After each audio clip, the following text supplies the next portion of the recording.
बिस्मिल्लाहिर्रहमानिर्रहीम।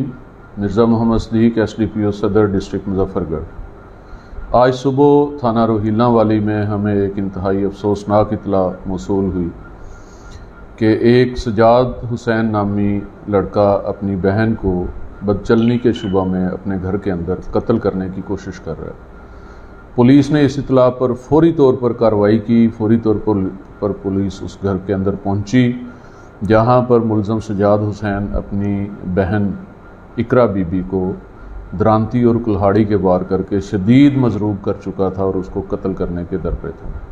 मुलज़म police party को देखते ही फौरी तौर पर मौका से फ़रार हो गया।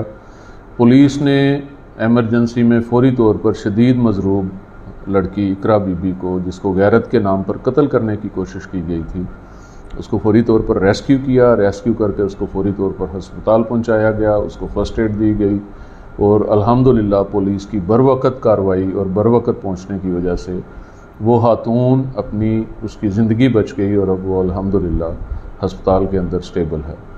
मुलज़म सजाद हुसैन को पुलिस ने फौरी तौर पे ह्यूमन इंटेलिजेंस की बेस के ऊपर 2 घंटे के अंदर गिरफ़्तार कर लिया, जो इस वक्त हवालात में बंद है। Thank you very much.